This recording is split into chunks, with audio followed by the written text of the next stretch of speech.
Friends, welcome back to our channel always Sandipa.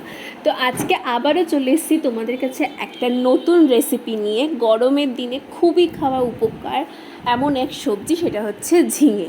তো একঘেয়ে ঝিঙের তরকারি কেউ খেতে চাইছে না বাড়িতে, অবশ্যই এইভাবে ঝিঙের তরকারিটা করে খাওয়াও। বাড়িতে এক হাতা ভাত কিন্তু সবাই চেটেপুটেই খাবে, আর বাচ্চারাও কিন্তু এই তরকারিটা খেতে ভালোই বাসবে। তো এই তরকারিটার নাম হচ্ছে ডালের বড়া দিয়ে ঝিঙের তরকারি।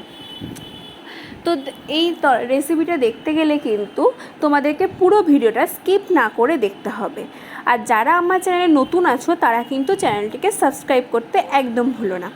তো দেখো, ঝিঙের চোকাগুলোকে ছুলে নিয়ে পিস পিস করে কিন্তু ঝিঙেগুলোকে কেটে নিতে হবে। ঠিক এই রকম সাইজের রাখতে হবে ঝিঙেগুলোকে। তো ঝিঙেগুলো কাটা হয়ে যাওয়ার পর বললামই ডালের বড়া দিয়ে ঝিঙের তরকারি, তো ডালের বড়া তো বাটতেই হবে। সেই জন্য আগের দিন রাতের বেলায় তোমরা কিছুটা ডাল কিন্তু ভিজিয়ে রেখে দেবে।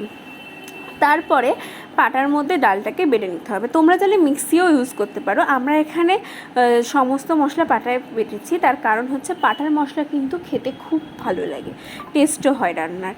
তো দেখো, ডালটাকে কিন্তু এরকমভাবে মিহি করে বেটে নিতে হবে।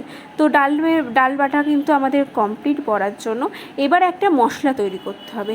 কী মশলা? 1 চামচ পোস্ত, কাজু বাদাম কয়েকটা কাঁচা বাদাম, আর দিয়ে দিতে হবে কালো সর্ষে, সাদা সর্ষে দিয়ে ভালোভাবে কিন্তু মশলাটা বেটে নিতে হবে। এই মশলাটা কিন্তু একদম মিহি করে বাটতে হবে। তো মশলাটা বাটতে বাটতে ততক্ষণে তোমরা আমাকে বলো তো, তোমরা কে কোথা থেকে আমার ভিডিও দেখছো, তাহলে আমারও তো সুবিধা হবে জানতে যে তোমরা কে কোথা থেকে ভিডিও দেখছো। আমার কমেন্ট করে চটপট জলদি কিন্তু তোমরা আমাকে জানিয়ে দাও।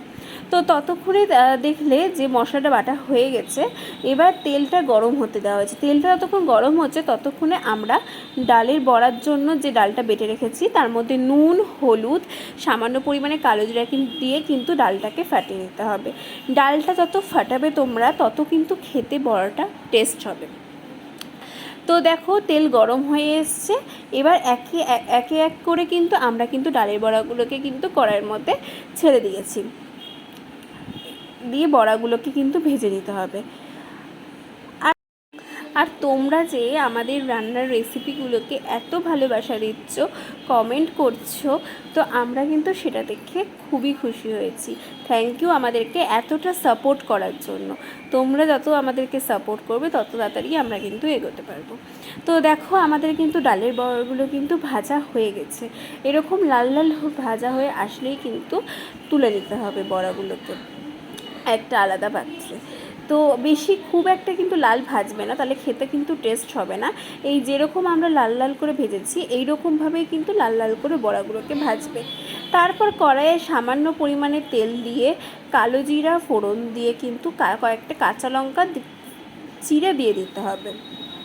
তারপরে দিয়ে দিতে হবে কেটে রাখা ঝিঙেগুলো দিয়ে তার মধ্যে দিয়ে দিতে হবে পরিমাণ মতো লবণ দিয়ে কিন্তু ভালোভাবে কিন্তু ঝিঙেগুলোকে কিন্তু হালকা ভেজে নিতে হবে।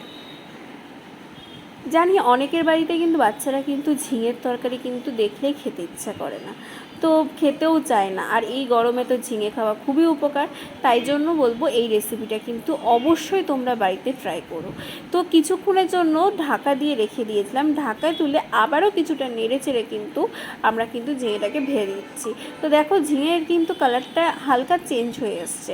তো আবারও কিছুক্ষণের জন্য ঢাকা দিয়ে কিন্তু আমরা কিন্তু ঝিঙেটাকে ভেজে নিয়েছি। এরকমভাবে কিছুক্ষণের জন্য ঢাকা দিয়ে দিয়ে কিন্তু ঝিঙেটা কিন্তু ভাজতে হবে মিডিয়াম আছে। তো দিয়ে তারপর দেখো, যে ঝিঙেটা গলে আসলে তারপরে দিয়ে দিতে হবে হলুদ গুঁড়ো দিয়ে আবারও কিন্তু ঝিঙেটাকে নেড়ে চেড়ে ভেজে নিতে হবে। এরপর দেখো, ঝিঙে থেকে কিন্তু জল বেরিয়ে এসছে, মানে ঝিঙের যে জলটা সেই জলটা কিন্তু ছেড়ে দিয়েছে, আর ঝিঙেটাও কিন্তু দেখো সেদ্ধ হয়ে এসছে। তারপরে দিয়ে দিতে হবে কিন্তু ওই মশলাটা, যেই মশলাটা আমরা তৈরি করেছিলাম কাজু বাদাম, কাঁচা বাদাম, সর্ষে, পোস্ত দিয়ে। ওই মশলাটা দিয়ে সামান্য পরিমাণে কিন্তু চিনি দিতে হবে, একদম অল্প পরিমাণে চিনি, দেখলে কতটা কোয়ান্টিটিতে আমরা চিনিটা দিলাম। তো দিয়ে তারপরে ভালো করে কিন্তু মশলাটা ঝিঙের সাথে কিন্তু কষিয়ে নিতে হবে, যাতে মশলাগুলো ঝিঙের ভিতরে ঢোকে। তো এবার দেখো ও মশলাটার রঙও কিন্তু চেঞ্জ হয়ে এসছে আর মশলাটাও কিন্তু ফুটতে শুরু করেছে। তো এরকমভাবে কিছুক্ষণ পর পর কিন্তু নেড়ে চেড়ে ঝিঙের মশলাটাকে কষিয়ে নিতে হবে। আর মশলা কষে গেলে কিন্তু সামান্য পরিমাণে জল দিয়ে দিতে হবে। জল দিয়ে কিছুক্ষণের জন্য ঢাকা দিয়ে রেখে দিতে হবে। তারপর কিছুক্ষণ পর ঢাকনা তুলে দেখো কি সুন্দর কালার এসছে আর কিন্তু আমাদের ঝোলটাও কিন্তু ফুটে উঠেছে। যখনই ঝোলটা ফুটে উঠবে তখন কিন্তু ওই ভেজে রেখেছিলাম যে ডালের বড়াগুলো, সেই বড়াগুলো কিন্তু দিয়ে দিতে হবে। দিয়ে ভালোভাবে কিন্তু বড়া ঝিঙে সমস্ত মশলার সাথে মিশে যায় সেটাও কিন্তু দেখতে হবে। দিয়ে কিছুক্ষণের জন্য ঢাকা দিয়ে রেখে দেবো। তারপর কিছুক্ষণ পর ঢাকা তুলে কয়েকটা পাকা লঙ্কা তোমরা চিড়ে এভাবে দিয়ে দিতে পারো। তাহলে কি হয়, দেখতেও ভালো লাগে, খেতেও ভালো লাগে। আর উপর থেকে সামান্য পরিমাণে সর্ষের তেল তোমরা এভাবে ছড়িয়ে দেবে। ব্যাস, রান্না কিন্তু আমাদের প্রায় কমপ্লিট। দিয়ে কিছুক্ষণের জন্য কিন্তু আমরা ফুটিয়ে নেব। কিছুক্ষণ ফোটানো হয়ে গেলেই কিন্তু আমাদের রান্না পুরো কমপ্লিট। দেখছো কতটা সুন্দর দেখতে হয়েছে আর কত ভালো টেস্ট হয়েছিল সেটা তোমাদেরকে কী বোঝাবো। তো সে টেস্টটার জন্য তোমাদেরকেও কিন্তু বাড়িতে এই রান্নাটা অবশ্যই ট্রাই করতে হবে। ভিডিওটা ভালো লেগে থাকলে লাইক কমেন্ট শেয়ার সাবস্ক্রাইব করে দিও।